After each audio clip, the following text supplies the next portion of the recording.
not going to get a chance to play the Taliyah, Jarvan, and Kalista, much more standard bans. Yeah, Khan been playing the Jarvan as well up in the top lane, getting removed. So Fnatic are targeting some of the champions we've seen from Longzhu already here at Worlds. First time we're seeing Longzhu on the red side, we should note. They were able to first pick Jarvan both games so far at Worlds. Speaking of both games, Fnatic have had that really high priority on Ryze.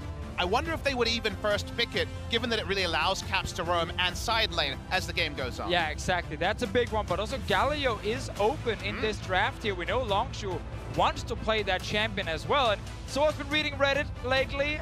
They're highlighted one of the dog champions he could actually beat Longzhu The literal dog champion. The actual dog champion. Instead, though, it's going to be Rekkles getting his hands on the Tristana, one of the premier hyper carries, one of the only ones left with Kog'Maw and Xayah taken off the board. Yeah, a lot of AD carries removed. Now, Varus is a fine matchup against this Tristana, or you can also run the Twitch, which we have seen quite a few times. And Prey's not exactly new to this champion, in case he locks it in. You're not new to the Janna, not a common pick these days for him, but in metas gone past on Najin Shield at Worlds in 2014, he was one of those big Janna players next to someone like Zero. Was on Royal Club at the time, so they will lock it in. I'm intrigued to see what the AD carry choice is. If it's just the normal Varus, this is definitely a cornerstone of the champion pool. In spring season, you either saw Prey on Ashe or Varus. It gives them initiation from bot lane, and Prey is famous for his arrows. Chain of Corruption, it's right up there as an initiator. And of course, this is the new standard when a lot of those power picks are taken away. Varus seems to be the go-to carry, but it does give Fnatic the opportunity to pick up a jungler, round out the rest of their first pick. And also note that they didn't look to Twitch. They did not want to draft the Twitch Janna on red side and have a losing bot lane. So they went for Varus for power. A lot of power on blue side as well. Look what Fnatic are doing here with the Rakan. They're not taking Lulu and just matching the shield with the Janna. They want engage. When Fnatic are doing really well, Jesiz is on an engaged champion. And now they can actually also start targeting the bottom lane if they want to start ganking it in the game. Both teams matching each other as we complete the first rotation. Junglers and bot lanes have to find out what the solo lane picks are going to be and what's going to be taken away, more importantly, as Gnar is the first ban. And again, we have 4 members of Longzhu we focus on, and one that we pass over usually. That's the rookie Cuzz, who's looking in his first season to become a world champion.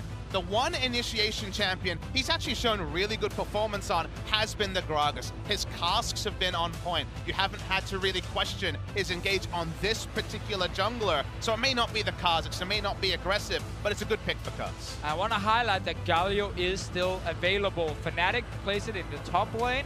Obviously, Longzhu plays it in the mid lane. Fnatic can still ban it away here if they want to, or if they leave it open. We have to see if PDD wants to play it. Because normally when he gets a champion like Galio, you can go to top lane and you can even assist bottom lane if needed. Galio, Cho'Gath, they're big picks that certainly could be considered first pick on the red side for a blind pick. BDD 10 games played, only 5 deaths on frontline Galio. 88 players being reinvigorated with him, and you see a Trundle ban, so it seems like sOAZ happy to play a tank. Yeah, exactly. That could signal a Cho'Gath for sOAZ in the top lane. Maokai, I guess, as well. Maokai is another one, just in case it is not locked in here by Khan up in the top lane.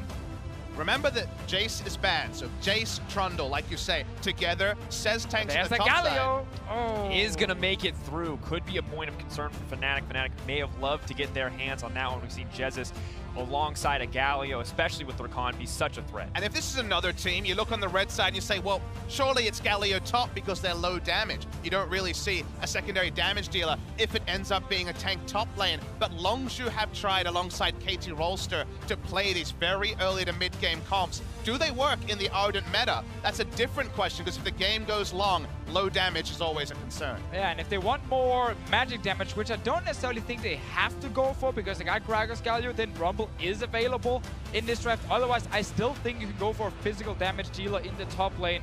We could see this actually locked in here. It's a dog champ for sure, but there was an escape. It's locked in. Okay, we see this played once in the LCK promotion tournament by Ever 8 winners. They ran Nasus into Maokai. You can free farm in the lane. There's the potential for turret dives, and it was this exact setup. Galio mid lane and Nasus top lane. sOAZ felt so safe in blind picking a tank because they banned the Jace, they banned the Trundle, even removed the Jarvan. And then a Nasus shows up, that's his champion. Oh, God, the literal dog champ against sOAZ. He's fighting his own demons right in front of us. You could argue he brought this on himself. He talked about it, he called it out, and Khan has obliged. Seeing this pick at Worlds is so exciting. Another unique pick, another unique champion for Worlds 2017. And I feel like Longzhu obliging us after the Gigabyte Marines wanted to play a standard game. They're saying, hey, we'll be the ones that are going to mix it up a little bit. But now we have such a unique composition assembled on the side of Longzhu. What is this Nasus doing? Is this just the standard farm it up solo queue Nasus? What does this guy bring to the table? I mean, it will in the early game be a lot about just farming, but in the late game, he's such an absolute monster. Also now, with that reduced cooldown on his Q during his ulti, it is so hard to deal with him if you get that far into the game. So the fact that Fnatic are running a lot of engage simply means that if they can force enough fights before we go to late game, they can use that effectively.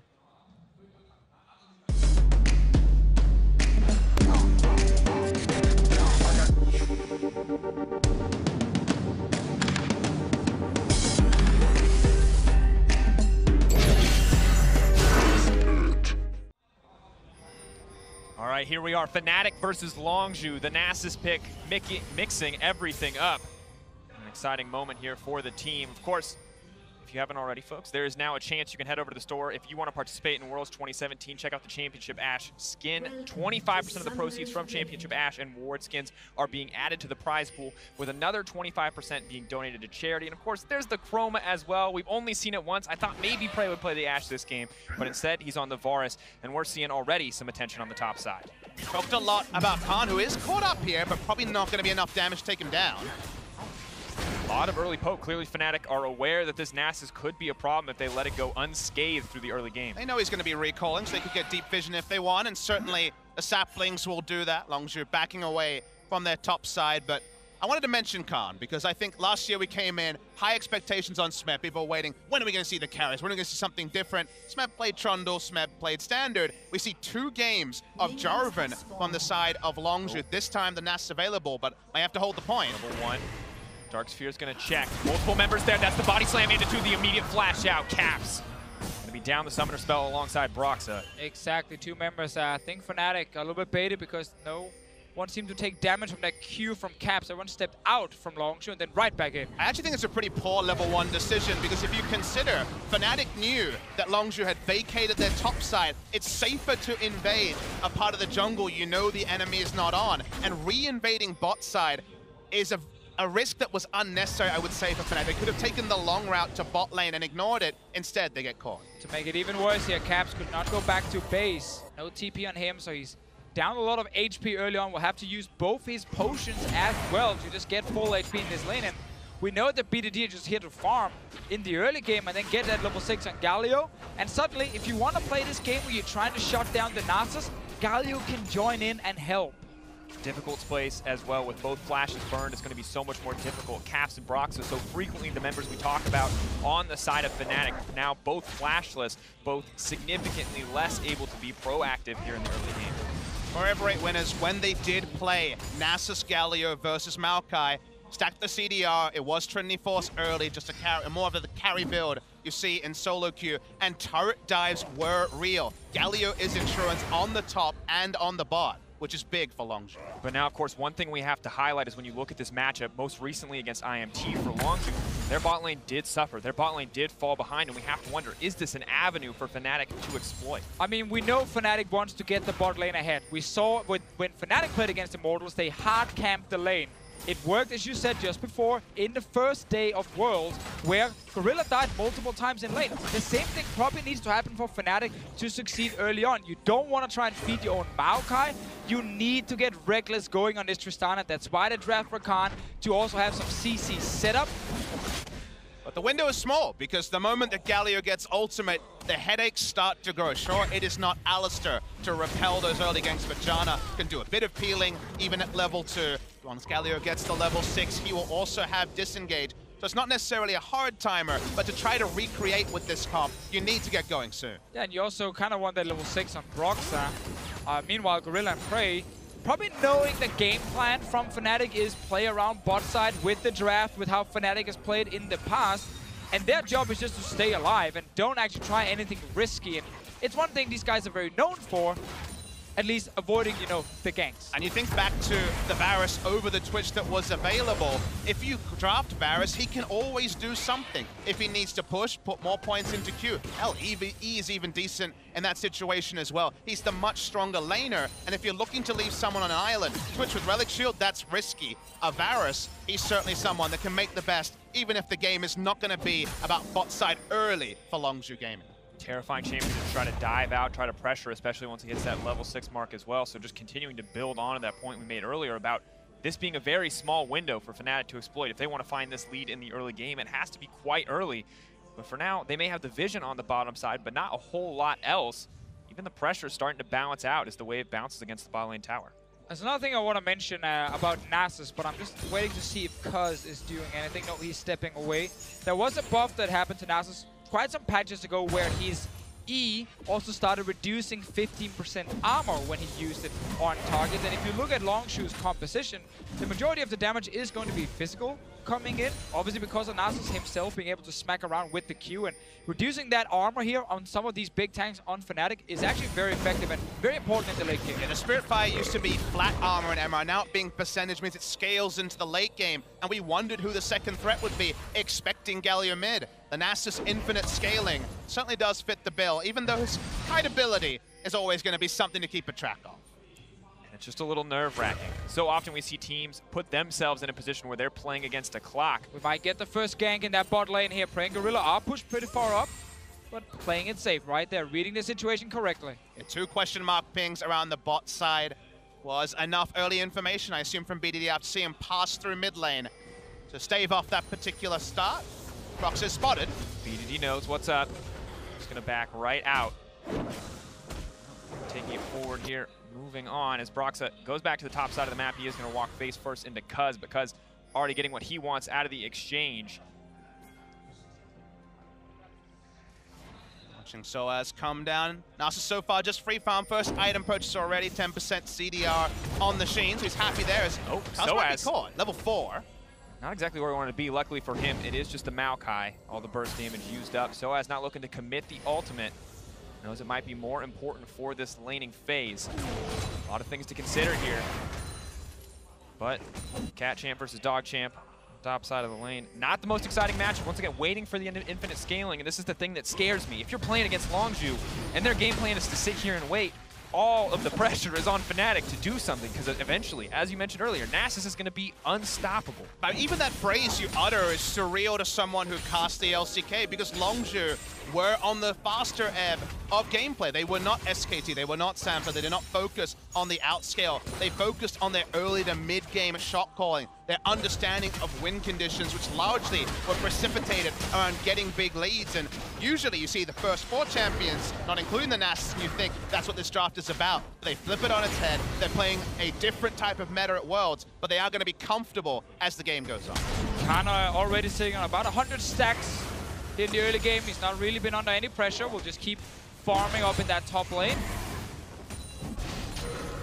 Now, though, as we move a little bit further into the game, level 7 for Caps, he doesn't have pressure here. Not a whole lot of kill threat onto the Galio without some help. Maybe he can find the opportunity to roam. However, Flash is now back up. Much easier for him to play out the rest of this laning phase. Cuzz taking his time, both junglers approaching level 6. This could be the catalyst, the point for playmaking. It's just so important that Cuzz is always moving in, placing a few deep wards, so he's finding Broxah. He's able to see if Caps is roaming as well. And again, it just means Prey and Gorilla are going to be so safe in that bot lane. You can see how Fnatic are always hovering around the bot lane, but they simply cannot get down there unspotted. That means extra time. That means Nasus getting access to minions. He is ahead in CS compared to the Maokai. It's only good things for Longzhu. The pace of the game is slowed. We already see a couple of early trades onto sOAZ. Not going to be a Galio coming in this time, but soon that game plan may be enacted. And of course, Sheen, a nice early item purchase, lifesteal from Nasus as well. Means it's pretty easy for him to sustain up in this lane. May not have the kill threat, but Cuzz and Prey could. That's the level 6. Chain's not going to connect. Rare misstep from Prey on that one. Warning shot. Telling Jesiz what's going to happen next time he's overextending in the bottom lane. And now, Longzhu just going to take advantage of any pressure they got on the bottom side, but it's immediately removed with the ultimate gone. It's so much easier for Rekkles and Jesiz to play further up. No fear of a counter engage. A sedate game with Longzhu involved. Not what I expected here, and I know when I was saying for the hopes for this game pre-tournament, I wanted to see late game fights between Rekkles and Prey, two of those top-tier mechanical AD carries. And at this pace, we may very well get it. Definitely the case. Right now, it feels like Prey has kick-started himself with the option to go for a more, gold-efficient starting item, at least in terms of gold production. I'm just afraid that when we are setting up for the big late game AD carry fights, Khan just kind of takes over on his like 5 million stacks Nasus, one-shotting Rekkles or Caps in one of these fights, because once again, it's a very slow game in favor of Longzhu. BDD's not been able to use his ulti because why? He's just saving it. He literally just wants to be defensive at the moment, and it's all he needs to do. Well, at this point, we have to start asking some of the big questions, which is, for example, how many stacks have you guys seen Nasus hit in the game? Because we could get to some big numbers here. We're at 160 Are we already. talking about solo queue or competitive? Because you mentioned an Ever 8 game, there was a Dignitas game for someday. There's not a whole lot of a sample size to go on here. I'm going with either. I mean, I have quite a famous Nasus myself when I'm playing. Oh, really? I'm only last hitting with E, however, because I don't want to get too strong in the game. Ah. See, it's the deliberate training weights. You got to hold yourself back. Well, even if Khan decides to play that way, luckily for Longzhu, he still has the Wither, which I feel like is such an undervalued tool against one reliable late game damage threat. I mean, just consider the situation. You get Withered, you're against Gragas, Galio, and also the Varus. Do you use some Cruel Scimitar on him? Because that's what's going to be the reality. Choosing your CC, you might have to see a Rakan go very early Mikhails purely to actually increase his damage fights.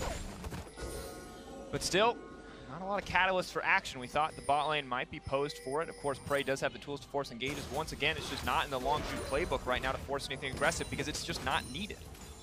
And with that Scimitar that might happen in the late game, problem is obviously with Khan getting some cooldown reduction, the fact that his own cooldown on this W is so short, it's going to be like, what, 10 seconds? Maybe less. Maybe even less. So when Rekkles will have that small window where he uses his QSS to get some damage up, he needs to burn through tanks.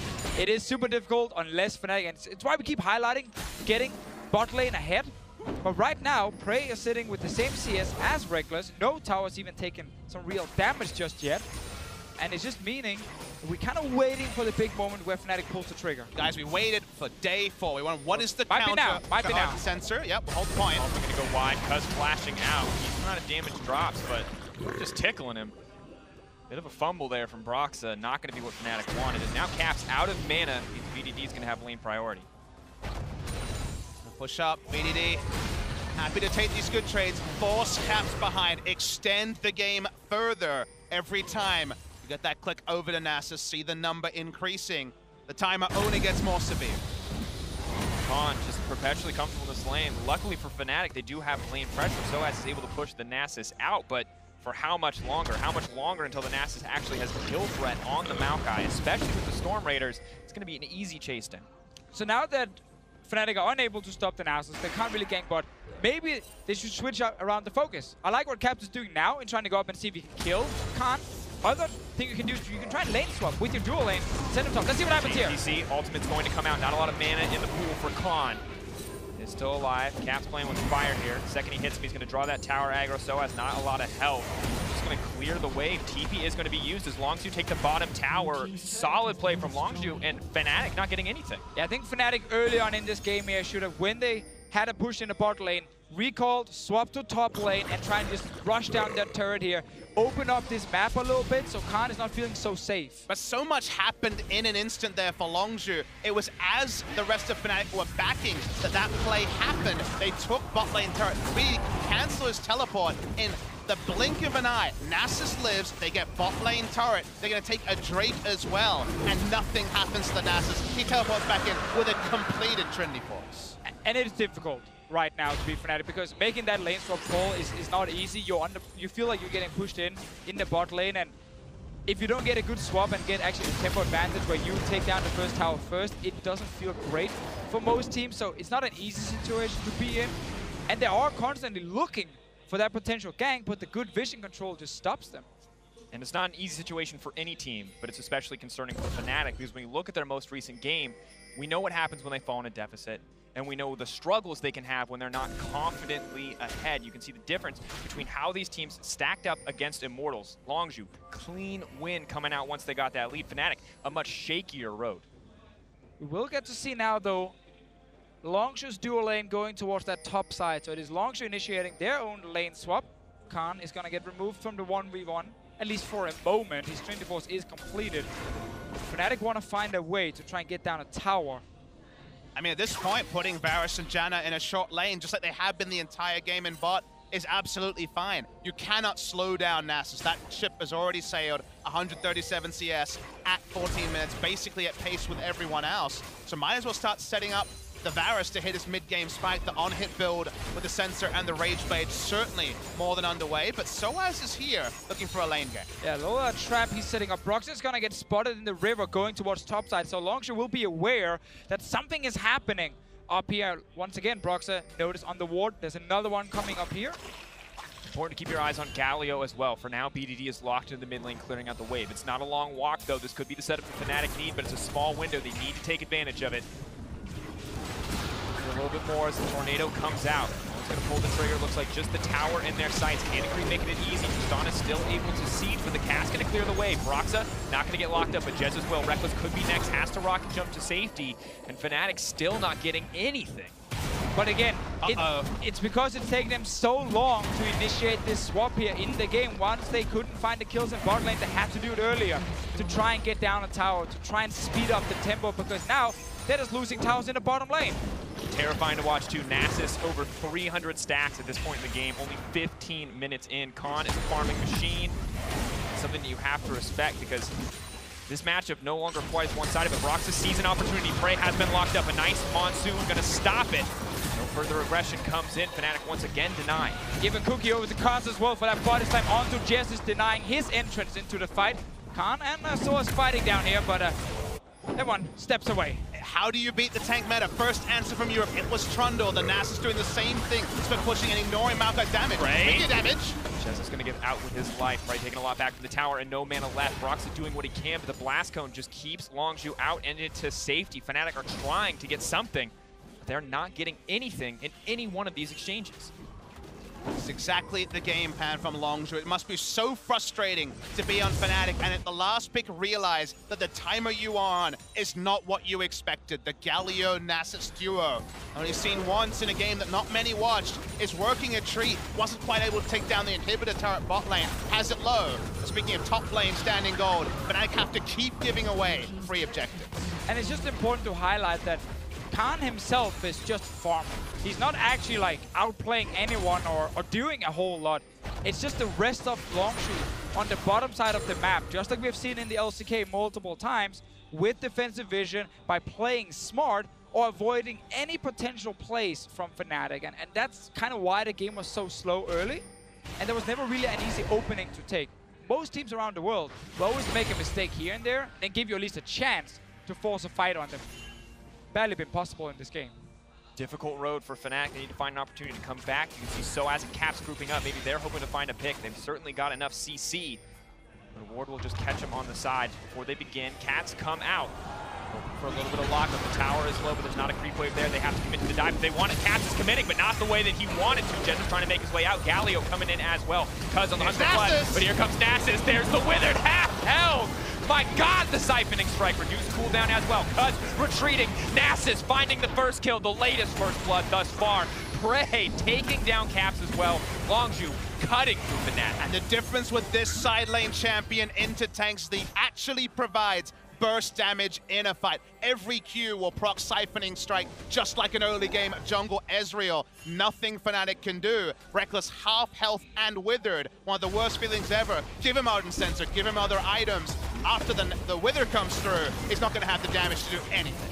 Such a good counter pick in this game here from Longzhu's side. They saw this draft from Fnatic, they saw the different tanks, they saw the Tristana, who's so focused on her auto-attacking, and then they have this Nasus ready, who we know in the late game is just even better than in the past. And we have to remember, we're introducing Khan to a lot of the viewers at home. This is the guy who wanted to counter pick to the Renekton that was dominating the early game and the early part of summer season. He locked in Mordekaiser straight up and took him into lane. This guy always has the mad scientist view of what takes down. He always wants lane priority. He's had no issues in the side lane, and we get to see him in a fight. Very nice chain of corruption, and also cast from Cuzz. Yeah, exactly. This Gragas performance from Cuzz here is very, very good to just once again make it hard for Fnatic to start the fights. At this point though, as soon as they didn't actually get the first kill, all these different tanks are just gonna run you down. And Rekkles talked so much about his matchup versus Prey, what it would mean for him to beat Prey. But he doesn't get to fight Prey. He has to fight Khan, and Khan beats AD carries. This is so solid for the Nasus. He beats some allies tanks too. Oh, that's gotta hurt for sOAZ. Another kill drop for the Nasus, but a fight is breaking out in the mid lane. Longzhu stalling out Fnatic once again. Right now we're on 430 stacks for Khan on this Nasus, so not even 20 minutes into the game and we're plus 400. And just be clear, he can't enter lane. I mean, I say sOAZ cannot enter lane against the Maokai. Permanent Wither, the CDR is mostly getting up there, at least 20% from the Trinity Force. Takes him down, percentage shred on the Siphoning Strike. Fires everywhere on the map, and they also still have that Galio ult up. They haven't needed to use it much. Backing off, Caps getting caught out. Even the tanks around have enough damage to take down the Syndra. Wins some more ticking. Prey actually going to grab that one. Longzhu are just playing with their food. 7K gold lead, 20 minutes into the game. Nothing for Fnatic, on the verge of getting perfect game. And that's the really worrying thing to say. 3-0 into a perfect game, sOAZ just already dead.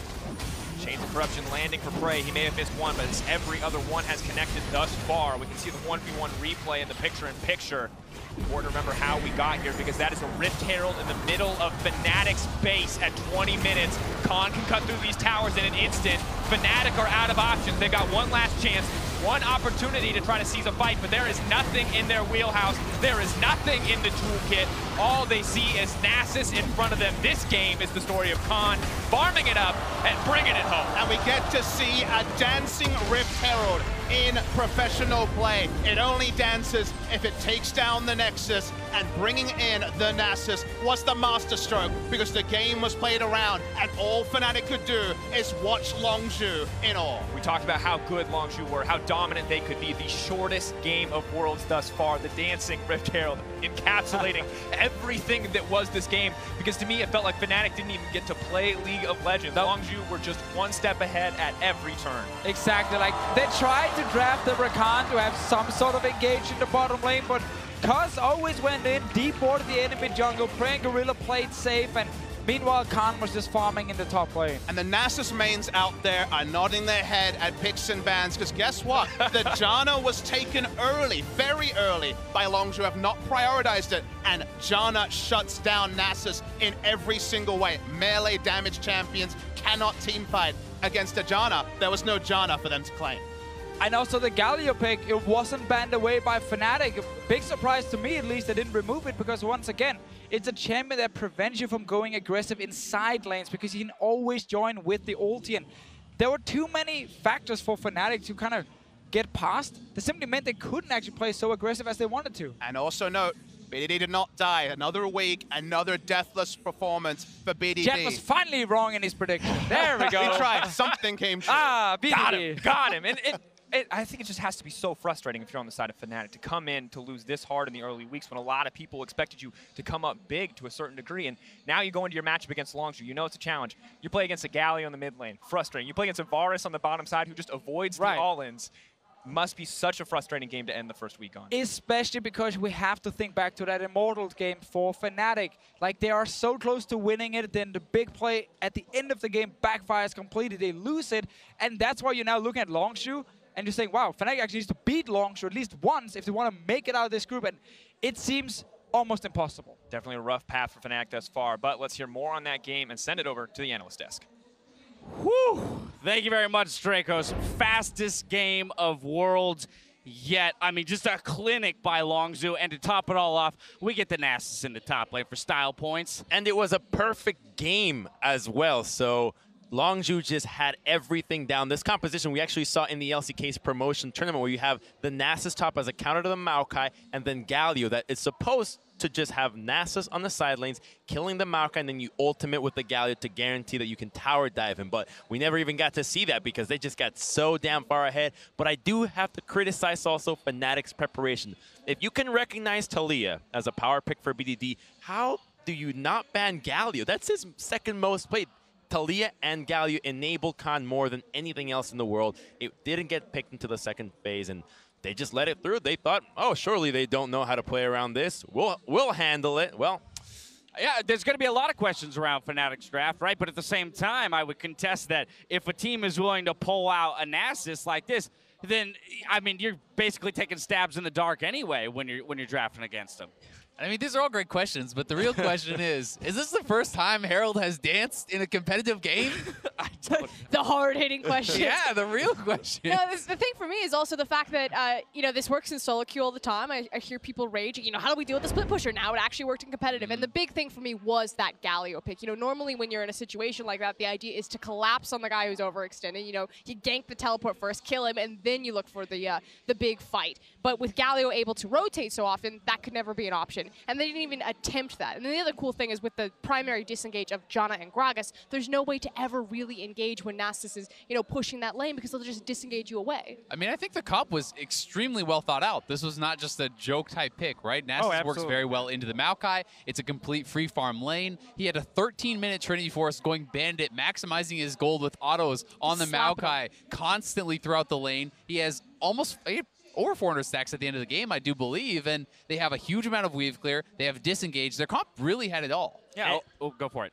You can also wither the only AD damage on Fnatic, so you can actually team fight with this. It's a split push, but you have many options, and it just shows that Longzhu has actually given us a different flavor from just your squishy top laners. Now we get to see a pseudo tank, the bruisers of the Nasus, and that's more fear for being up against this team that now has clearly shown answers. I mean, Papasmithy raised a great point mid-cast, right? With the Wither, alongside all of the hard CC picked up from the side of Longzhu, that single AD threat. Would you even bother to, you know, Merc Scimitar, say, a Wither just for the sake of either avoiding the rest of the CC or pumping out the damage? It's almost an impossible decision, right? But at the end of the day, the game was so fast we don't even have a replay for you. Instead, we have a damage graph, just so you could take a look at how lopsided this all was and how much work everyone did in this game. And the fact that those numbers are also so very low. I mean, the game was over so fast. There wasn't really a big team fight. It was kind of that one big fight in the top lane, and then it was really sealed from there. We've had games in group stages where AD carries have done 65K damage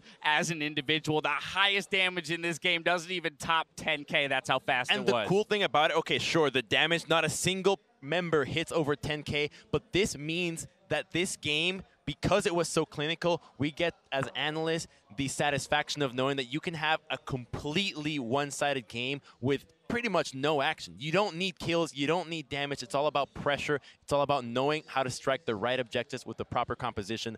And Longzhu showed that against a team that is unwilling to look into their play style, they will just dismantle My them. final question to you, Zale, is now that Longzhu moves to 3-0 and they can bring out picks like this, dismantle teams like this, what does this do to the rest of the group and how they approach Longzhu moving forward? I mean, it's a really scary team. We did see some weakness in their game against Immortals. Immortals show that they are able to be attacked somewhat, but they're such a strong team. Their decision-making is fantastic. It's very hard to attack them in pick ban because they're so diverse. And on the other side of the table for Fnatic, that means they are 0-3. No team has ever made it out of groups at Worlds when starting 0-3.